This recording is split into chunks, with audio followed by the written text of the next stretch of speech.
Not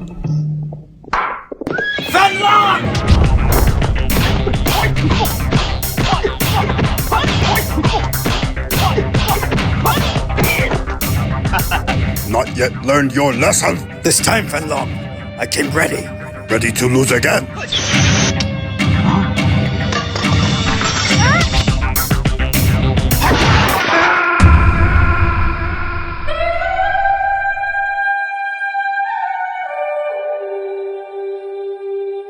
Welcome to the relay. We're covering today's top boxing news. I just interviewed Shakur like an hour ago, and I asked him about whether he would want to box you or not, and he said yes, but he really wanted you to submit to testing. Yeah, I would love to fight Ryan Garcia. Only thing that I'll say, I seen that Bill and Devin wanted him to do like a certain testing outside of camp, and I think that is something that should be mandatory if we fight too. That was his biggest thing. Is he stupid? Like, I'm so tired of him, bro. I've been testing even way before Haney. These guys are delusional. You understand how scared and terrified they are of me? Every other guy, they don't claim that on, but guess what? I have been testing. I test all the time. He's a freaking idiot. I didn't want to say the F word. Frickin's a little better. He's an idiot. Devin Haney's an idiot. All those guys are idiots. They're just terrified of me. They see my last performance at Barrios, and all of a sudden I'm doing steroids again. Bro, shut the fuck up. I've been training since I was 7 years old. I've been boxing. You guys seen me come up the whole time. I've been hurting people since I was 11, 10. I knocked out a grown man at 12. Like, what are you talking about? Damn near give me a bear, I'll beat that. Like, bro, they're pissing me off because they know they're lying. They're bullshit. Yeah, I think Ryan is doping again. And so does Devin Haney, who reacted to this recent video post by saying, doing steroids again? Of course he is. There is a dramatic difference to the Ryan Garcia that lost to Rolly Romero and the one that beat Mario Barrios when he was in the hot seat and under the hot lights coming off a doping suspension. He was calm and complacent, not erratic and aggressive like he was ahead of the Devin Haney fight where he later tested positive for steroids. I mean, do we really gotta do this? We gotta sit here and have an entire conversation as to why people might think Ryan is back on the sauce? Got no common sense? And I don't think most people do. Not these days, not when an Ellen Page feels comfortable enough to get up there and start lecturing people about how to be comfortable with themselves. Don't do it. Back to the boxing, I absolutely think that Ryan Garcia is back on the sauce, which is why he's back in the winner's bracket. He's doping again. Though I suspect that he's not the only one. What else Devin Haney said? A Twitter user who goes by the name Locked In Daily said,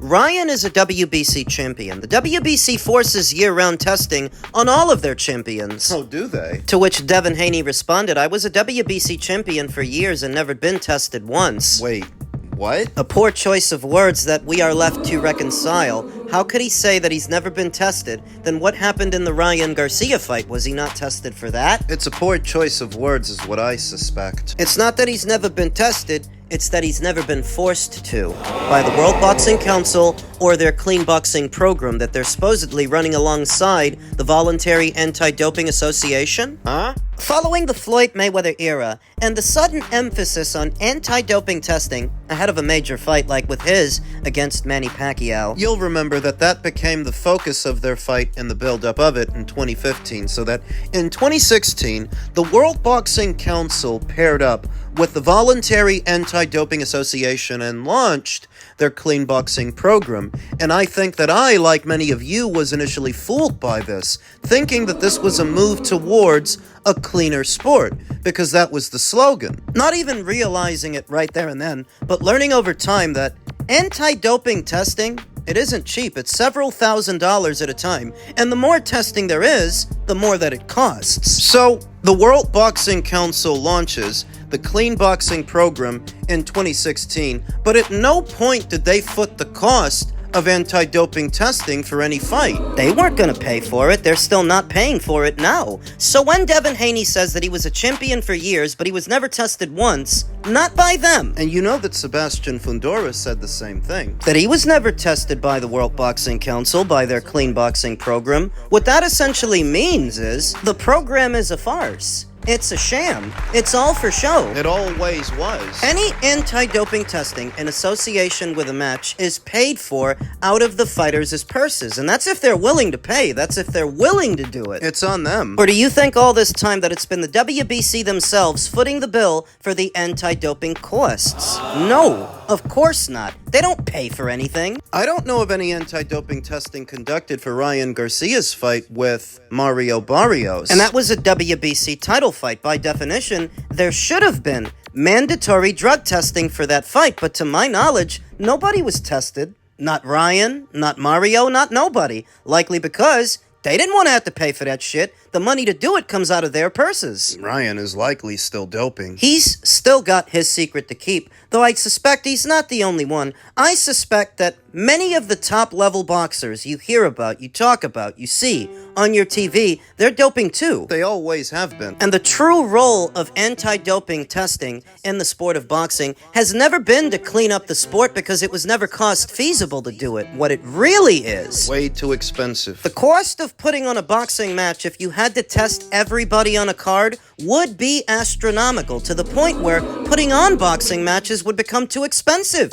for the promoters. So the role of anti-doping in the sport was never about cleaning it up. It was never cost feasible to do it. The real role was to handicap your opponent. What? All those years ago, when doping in the sport became the focus of the Mayweather versus Pacquiao conversation, and Floyd starts harping about Manny being on something, It's not that he wasn't. It's that Floyd was on something too. and that's what all of that IV fluid he was found with was for, to flush whatever he's got in his system out. Floyd never tested positive for a banned substance, and neither did Manny. Ahead of their fight, Floyd Mayweather was found to have been using an IV, which is not illegal in the state of Nevada. You can do it, you can use it, but why would you? And why would you need as much IV fluid as Floyd did? To flush whatever he had in his system out. Seems very clear to me now, all these years later, after my stance on doping in the sport has changed, and the role of anti-doping testing in the sport. I don't think it was ever about cleaning it up. I think it was weaponized as a means to handicap the other guy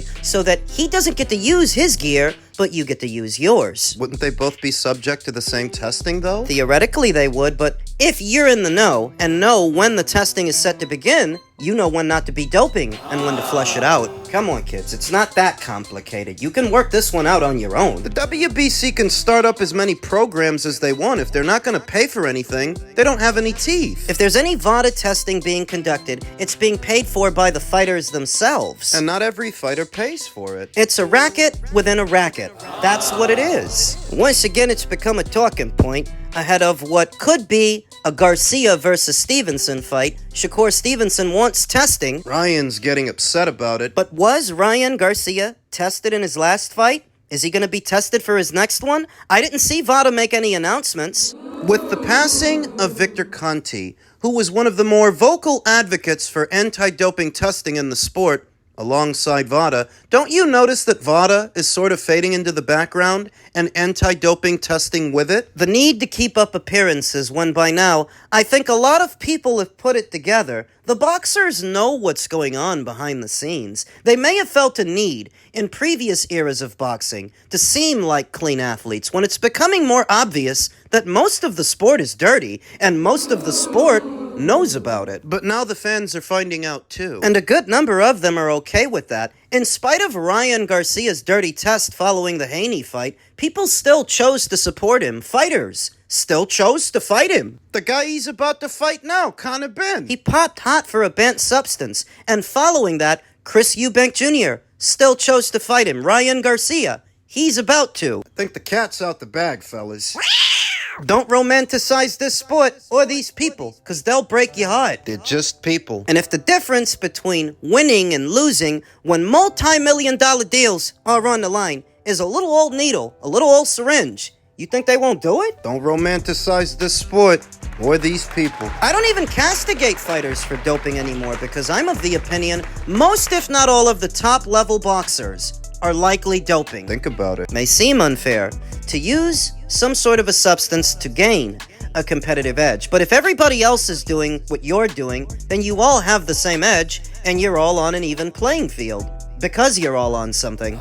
What boxers have you seen stand on principle and say, well, I'm not gonna fight that guy because that guy's doping. Chris Eubank Jr. still chose to fight Conor Benn. Broly still chose to fight Ryan in spite of his doping suspension. Mario still chose to give him a title shot. Ryan is now choosing to fight Conor Benn. What boxers have you seen stand on principle? They don't, because they know. So you're thinking to yourself, well then, if everybody knows what's going on, why did the World Boxing Council even bother to form a quote-unquote clean boxing program? For appearance's sake. And another arm of revenue. The way a general doctor might refer patients to his buddy who's a proctologist. Oncologist, an allergist. All being part of the same network to keep the money flowing. Because the WBC never paid for nobody's anti-doping tests out of their own pocket. What they hoped to do was use their authority as a sanctioning body to keep that momentum going. The move for anti-doping testing. I think that move is now peaked and it's dissipating. It's becoming less and less important. Especially with the passing of Victor Conti, who was the most vocal of whistleblowers when it came to anti-doping testing. Who's doing it and who's not? It's not because he was trying to clean up the sport either, but because he thought in outing the people that weren't paying for testing, he could then pressure them to do so by putting their business out there. By ousting them. In a word, the whole bit about anti-doping testing in the sport of boxing was little more than a racket within a racket. And it was profitable for a while, but I believe that it's outlived its usefulness. For the title shot that Ryan Garcia is about to give Conor Benn, is there going to be any anti-doping testing for that? You want to pay attention. I know it may seem like a lot to take in, the theory that I'm proposing to all of you, but you don't have to agree. That's just what I believe. I don't buy into the surface level stuff because it doesn't make sense. Not when you dissect it. All those fighters over there at Zuffa Boxing, Shakur Stevenson among them. Are they going to be subject to any anti-doping protocols? Are we to believe that Zuffa Boxing is going to pay for every single one of those guys to get checked ahead of a fight? Ain't they the ones supposed to be promoting Garcia versus Benn? And if he fights Shakur Stevenson, aren't they going to be the ones promoting that? Are they going to pay for the anti-doping testing in association with that? Are they going to work with VADA?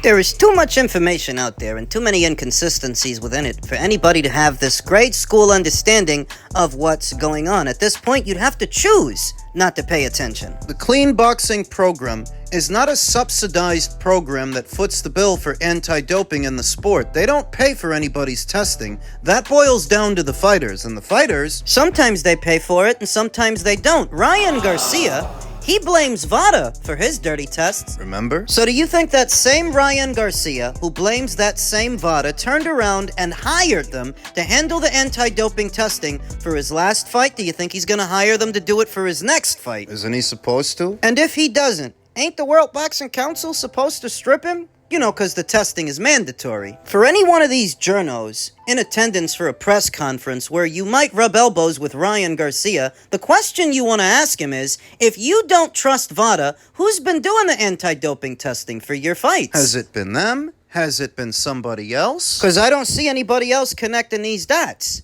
Elsewhere in the world of boxing, Murat Gasev is ready for title unification bouts with Agit Kabayel and Daniel Dubois. Gasev made easy work of Kadiru, a late replacement opponent who stepped in for the injured Tony Yoka to take on the tussle without any success. Gasev, the ring's number 9 rated heavyweight, can now move on to more meaningful matchups, specifically title unification bouts against WBC champion Agit Kabayel and WBO belt holder Daniel Dubois. IBA president Umar Kremlev is interested in staging the fights in the respective countries of the division's other belt holders. Interested enough to pay for it? Is he interested enough to pay for a fight with Agit Kabayel in Germany or a fight with Daniel in the UK? Somebody's gonna have to, and the both of those guys are connected to Queensbury. Our next stop is definitely Germany and the UK to fight against Kabayel and Dubois, Kremlev told The Ring. We love the opportunity of a title unification fight. The best need to fight the best and defend their titles. Gasev will also be inclined to give Moses Itelma a title shot, since it's a fight he's previously called for. If Itelma gets past Filip Ergovic on August 29th, the 32-year-old initially picked up the WBA secondary title by stopping Kubrat Pulev in December, while headlining the IBA Pro 13 event in Dubai. Following news of the ring champion Usyk Vacating his titles, the Russian emerged as the WBA's lone belt holder. The development was a welcome one for Gasev, who's now revived his career with 4 straight wins after suffering a split decision loss to Otto Wallin. In September of 2023, Gaziev's only other loss came against Usyk back in 2018 during a cruiserweight title unification bout. Gaziev's improbable rise as a power player in the heavyweight division is also a welcome development for the IBA, which has vested interest in the former cruiserweight champion's career as they continue to build on promoting more pro shows. We are ready to bring big heavyweight fights around the globe, Kremlev said. We have plans to organize additional IBA events in the United States, England, and China as well. To do all of that, they're going to need a broadcast partner. This past weekend's fight was picked up by DAZN, but to my knowledge, there is no formal arrangement between the IBA and DAZN to broadcast all of their fights moving forward. They're going to need some kind of arrangement like that to really do shows in the UK and the US, 2 of the biggest boxing markets. It's part of our grassroots movement to grow professional boxing with new opportunities around the globe. We don't see ourselves as competition to the rest of the organizers. Our task is to unite the boxing world. We're aiming to raise the bar every time. We're not in a rush to go onward and upward. Kremlev doesn't feel that they are in direct competition with any of the other established promoters, but if you're trying to do shows in the UK and the US, you would be, whether you acknowledge that or not, unless you collaborate with them. You know, it's one thing for you to do shows in exotic regions like Russia or Dubai, China, right? But when you talk about doing a unification match with the likes of a Daniel Dubois, it's hard to envision that happening anywhere other than the UK. And it's hard to envision the promoter of said show being anyone but Queensberry, who also promotes Agit Kabayel, the other heavyweight champion they mentioned. It's a little bit unclear right now. Who finances the IBA? What financial backing do they have?